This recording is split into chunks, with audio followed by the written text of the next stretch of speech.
Halo teman-teman, apa kabar? Welcome back to my channel. Di video kali ini kita akan melanjutkan tutorial MongoDB.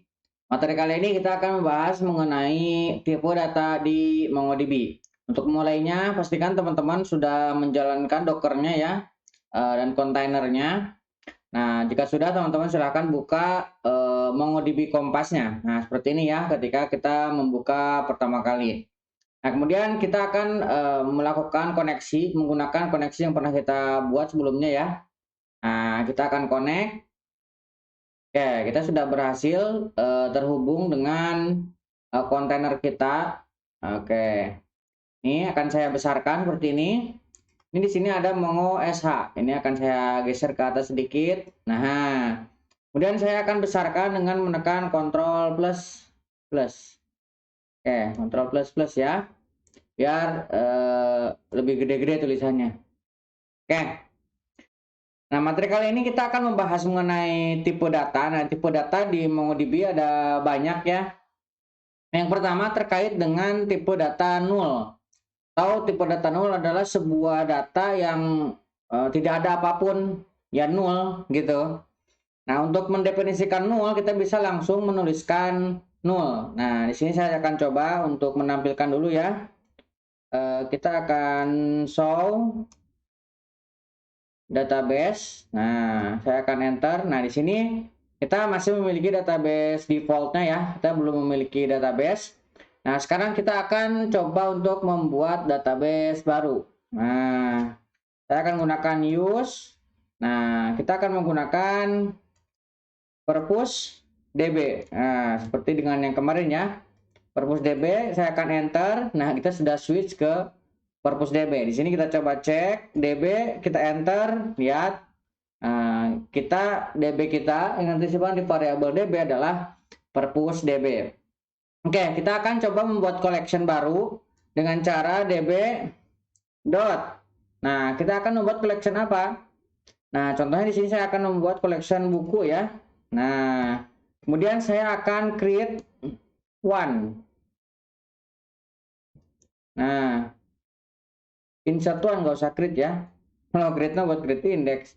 Insert one karena kita akan memasukkan data. Nah, kita akan memasukkan satu. Nah, kita akan coba contohkan tipe data null. Nah, tipe data null kita buat bracket kurung kerawal. Nah, misalkan saya akan membuat fieldnya ISBN titik 2 spasi kemudian null seperti ini. Nah, ini artinya datanya adalah null seperti ini.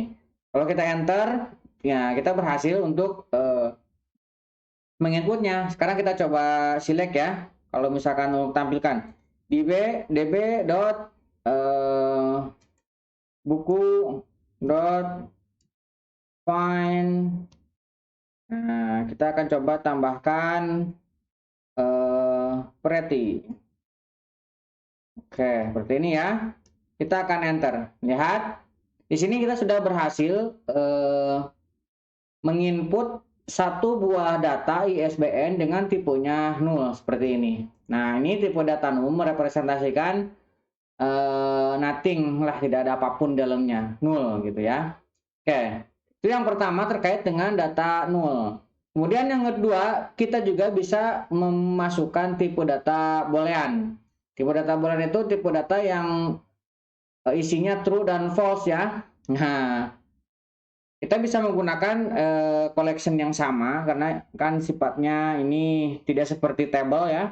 Kalau table kan satu table itu ter apa namanya harus sama kolom yang diisi. Nah, kalau ini bisa juga beda. Contohnya gini, misalkan saya mau membuat menginput db.buku. Nah, buku dot insert one juga. Nah, ini saya akan isi dengan yang tipenya boolean. Nah, misalkan saya akan membuat field bestseller. Nah, seperti yang pernah dipelajari sebelumnya ya. Kalau ada dua suku kata, kita gabungkan dengan underscore seperti ini. Ataupun disatukan. Bestseller, tidak boleh ada spasi kosong. Nah, bestseller titik 2 spasi true. Misalkan seperti ini ya. Jadi kita akan mengisi nilainya true. Nah, kita bisa mengisi true atau false. Kita akan enter. Nah, lihat kita sudah berhasil menginputnya. Nah, sini terlihat ada objek ID baru. Nah, kita coba munculkan. Nah, lihat di dalam database kita memiliki dua dokumen ya di dalam collection buku. Nah, di sini ada dua dokumen. Dokumen yang pertama ISBN, tipe datanya 0, tadi kita buat ya. Kemudian ada bestseller, tipe datanya boolean, true dan false. Oke. Yang selanjutnya kita akan coba menggunakan tipe data number. Nah secara default MongoDB menggunakan angka floating point 64 bit ya. Kalau misalkan kita tidak mendefinisikannya. Misalkan saya coba ya. db.buku, kita collectionnya masih tetap menggunakan yang buku. Kita akan coba insert one. Nah, ini saya akan insert misalkan price atau harga lah. Harga, nah kita akan kasih harga misalkan 50.000, 50 tuh 2 3. Oke. Kemudian saya akan tambahkan satu field lagi, halaman. Nah, misalkan halaman bukunya ada 800 halaman. Nah, seperti ini ya. Ini kita akan coba langsung input. Oke. Nah, sekarang kita coba tampilkan. Lihat, kita sudah memiliki 3 buah dokumen. Yang pertama tipe datanya 0. Nah, ini dilihat ada objek ID-nya ya. Kemudian ada bestseller, tipenya boolean. Nah, sekarang kita juga memiliki yang tipenya number. Di sini ada harga, ada halaman. Nah, bagaimana kalau misalkan kita ingin mendefinisikan numbernya itu yang ditentukan ya, misalkan integer, kemudian long, itu juga bisa. Misalkan saya mau insert lagi nih, yang kita tentukan ya, db.buku.insert one. Oke, saya akan masukkan ini misalkan year ya, year titik 2 spasi. Year ini akan saya isi dengan number integer, number int. Nah, ini artinya number integer. Nah, saya mau isi di sini 2020, misalkan seperti ini ya. 2020. Kemudian saya juga mau mengisi satu lagi jumlah katanya. Misalkan kata titik 2 spasi number long. Misalkan kita mau definisikan long ya. Nah, saya mau isi ini misalkan dummy aja 95674, misalkan seperti ini ya. Oke, ini kita akan enter. Oke, ini sudah tersimpan. Nah, sekarang kita coba tampilkan lagi. Nah, lihat, kita juga bisa menyimpan data. Nah, tadi kita definisikan tipenya adalah ada yang integer dan number long. Ketika disimpan, nah terlihat ya, kita sudah berhasil menyimpan data tipe number. Oke, sekarang kita juga bisa menggunakan tipe data string. Nah, tipe data string kita bisa mendefinisikannya dengan menambahkan petik. Misalkan db.buku. Nah, db.buku.insert one. Nah, kita akan coba isi judul ya, judul titik 2 spasi. Nah, misalkan belajar MongoDB seperti ini ya. Ini kita kasih satu aja. Kita coba enter. Oke, berhasil ya. Kita coba tampilkan. Oke, kita enter. Nah, lihat, ini juga berhasil kita simpan ya. Tipe datanya string, ditandai dengan tanda petik seperti ini ya. Oke, kita sudah berhasil juga mendefinisikan string. Jadi kalau string asalkan kita menaruhnya di dalam petik, maka petik 2 ya. maka itu dianggapnya adalah string. Nah, sekarang kita akan coba untuk tipe data date. Nah, menyimpan tanggal sebagai bilangan bulat 64 bit yang mewakili milidetik sejak zaman unik, yaitu 1 Januari 1970. Nah, dan ketika disimpan itu tidak menyimpan time zone-nya ya, zona waktunya. Jadi kita harus memiliki field lain untuk menandakan time zone. Nah, kita coba ya. db dot buku dot insert one. Nah, kita coba di sini akan insert misalkan update add. Nah, misalkan di update pada. Nah, ini kita akan definisikan new date. Nah, untuk mendapatkan waktu ya saat ini. Oke, kita akan coba enter. Nah, kita sudah berhasil. Nah, sekarang kalau misalkan kita tampilkan, lihat, kita juga sudah bisa menyimpan tipe data date. Oke, seperti itu ya. Selain tipe data date, kita juga bisa menyimpan regular expression atau regek ya. Nah, regular expression, kita langsung contohin aja ya. db.buku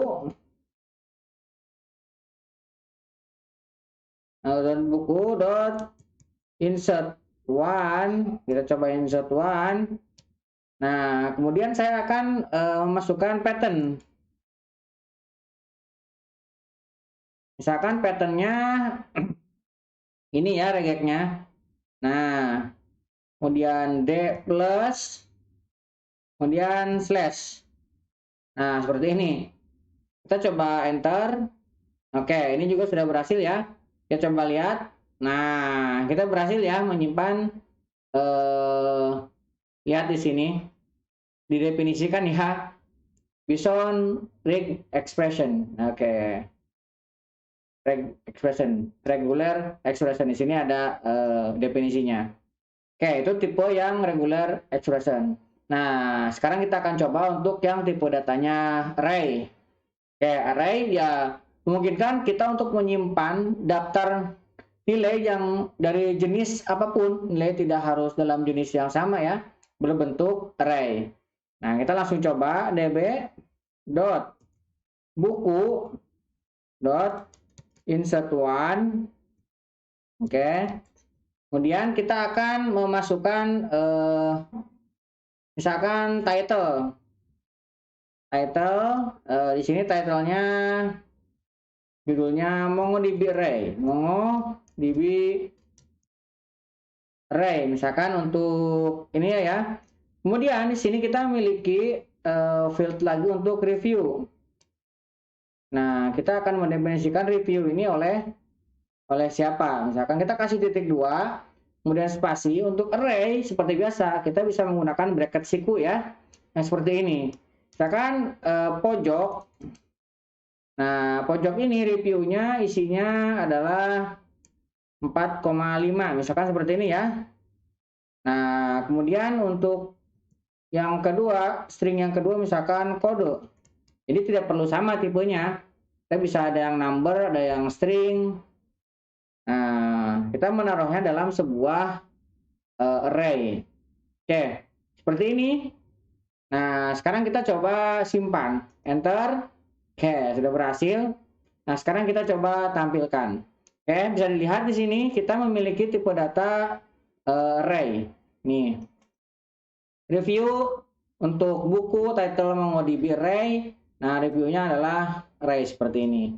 So, kalau misalkan tipe data array. Nah, kita juga bisa mengembed dokumen lain ke dalam dokumen yang ini.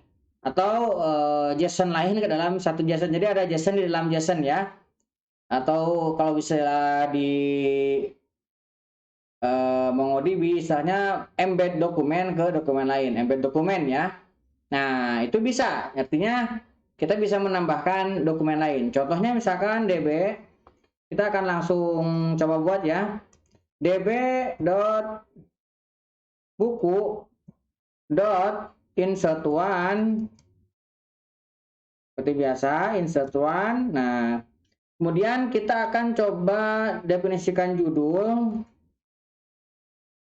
Titik 2, misalkan MongoDB tutorial. Nah, MongoDB tutorial ya. Nah, kemudian kita akan coba di sini menambahkan halaman. Misalkan halamannya 300 ya. Nah, kemudian kita tambahkan satu lagi tipe datanya pengarang. Nah, pengarang kita akan buat tipe datanya dokumen lagi. Tandanya dokumen bukan dengan siku. Kalau array kan dengan siku nih. Kalau dokumen dengan kurung kurawal sama dengan kita mendefinisikan dokumen sebelumnya. Misalkan nama depan. Nah, kita gunakan underscore ya untuk menghubungkan dua kata. Misalkan pojok. Kemudian yang keduanya misalkan nama akhirnya titik 2 misalkan kode seperti ini ya. Oke. Di sini kita bisa simpan. Oke, sudah tersimpan. Kita coba jalankan. Nah, lihat di sini kita sudah menyimpan dengan judul MongoDB tutorial. Jumlah halamannya 300. Nah, di sini ada pengarang. Pengarang kita mengembed dokumen, yaitu di sini ada dokumen dengan nama depan pojok, nama akhir, kode. Itu tipe data untuk embed dokumen ya. Oke, ini saya kira yang sering dipakai sudah semua ya. Nah, kita coba untuk mereview terkait dengan ID ya. ID ini kita tipe datanya adalah objek ID. Jadi kalau misalkan kita menyimpan dokumen ke dalam MongoDB, kita tidak mendefinisikan ID-nya, ini langsung secara default akan dibuatkan objek ID seperti ini ya. Dan ini si tipenya unik ya, tidak akan sama dengan dokumen lainnya. Ini digunakan sebagai pengalamatan supaya dokumen kita menjadi unik. Dan sebenarnya tidak perlu seperti ini, kita bisa mendefinisikan dengan tipe yang lain, asalkan unik ya, untuk menjadi key. Tapi kebiasaan ya, saya sih nggak pernah mengganti ini. Saya seringnya ya biarkan ini sebagai default karena ini udah lebih baik daripada bikinan kita sendiri. Oke, mudah-mudahan bisa membantu teman-teman ya untuk tipe data di MongoDB. Kira-kira seperti itu. Ada banyak yang sudah kita coba. Nah, nanti teman-teman tinggal diulang-ulang, dicoba lagi. Kalau misalkan sudah mengerti, coba dikombinasikan ke dalam satu dokumen. Jadi satu dokumennya lengkap, ada ID, ada judul misalkan, kemudian ada jumlah halaman, ada pengarang, atau ada tahun terbit, kemudian populer. Nah, seperti itu digabungkan menjadi satu dokumen. Ini kan kita mencoba dengan beberapa dokumen langsung ya. Oke, kurang lebih seperti itu. Mudah-mudahan bisa membantu teman-teman. Buat teman-teman yang belum subscribe, jangan lupa subscribe dan nyalakan tombol loncengnya. Sampai ketemu di video selanjutnya.